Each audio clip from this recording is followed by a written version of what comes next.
চব্বিশের গণ উত্থানে ছাত্র জনতার উপর নিপীড়নের মাস্টার মাইন্ড ও প্রকাশ্যে গুলি চালানোর নির্দেশদাতা ওবায়দুল কাদেরকে সম্প্রতি প্রকাশ্যে দেখা গিয়েছে। প্রায় 11 মাস পর একটি ইউটিউব চ্যানেলের মধ্যরাতে দৃষ্টিগোচর হন ওবায়দুল কাদের। সেই ভিডিও বার্তাটি ঘিরেই দেশ জুড়ে চলছে আলোচনা সমালোচনা। সেই বার্তায় আসন্ন জাতীয় সংসদ নির্বাচন বানচাল করার এক ধরনের হুমকি দিয়েই রেখেছেন ফ্যাসিস্ট হাসিনার সবচেয়ে কাছের এই সহচর। কাউয়া কাদের খ্যাত এই নেতার অবস্থান ছিল অজানা গত বছরের 5 আগস্ট থেকেই। তখন শেখ হাসিনা দেশ ছাড়লেন, কথিত আছে আত্মগোপন করেছিলেন কাদেরও। 2 দফা অডিও বার্তায় তিনি বলেন তিনি বাথরুমে লুকিয়েছিলেন। তবে এতদিন মুখ দেখা যায়নি ওবায়দুল কাদেরের। এবার প্রথম প্রকাশ্যে মুখ খুললেন সেই কাউয়া কাদের। ভিডিও বার্তায় কাদের আরও বলেন, আওয়ামী লীগকে বাদ দিয়ে বাংলাদেশে কোনো গ্রহণযোগ্য নির্বাচন হতে পারে না।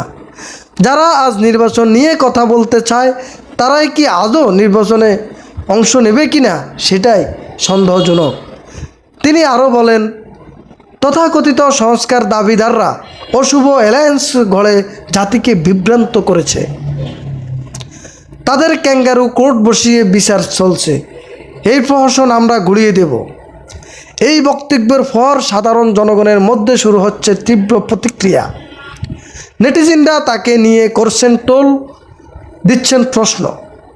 এই হুঙ্কার কি একটি নতুন সহিংস পরিকল্পনার ইঙ্গিত? বিশ্লেষকরা বলেছেন কাদেরের ভিডিওর 4টি উদ্দেশ্য থাকতে পারে।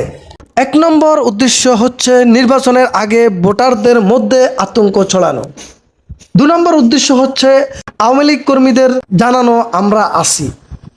3 নম্বর উদ্দেশ্য হতে পারে বিদেশিদের দেখানো আওয়ামী লীগ ছাড়া নির্বাচন অর্থহীন। আর 4 নম্বর উদ্দেশ্য হচ্ছে মাঠ পর্যায়ে নেতাকর্মীদের উস্কে দিয়ে নাশকতার প্রস্তুতি। এই বক্তব্য কি সত্যিই এটি ভয়ঙ্কর রাজনীতির ইঙ্গিত? আপনার মতামত জানাতে ভুলবেন না কমেন্টে। এমন ভিডিও পেতে আমাদের চ্যানেলটি সাবস্ক্রাইব করুন আর গণতন্ত্রের পক্ষে আওয়াজ তুলতে ভিডিওটি শেয়ার করে দিন।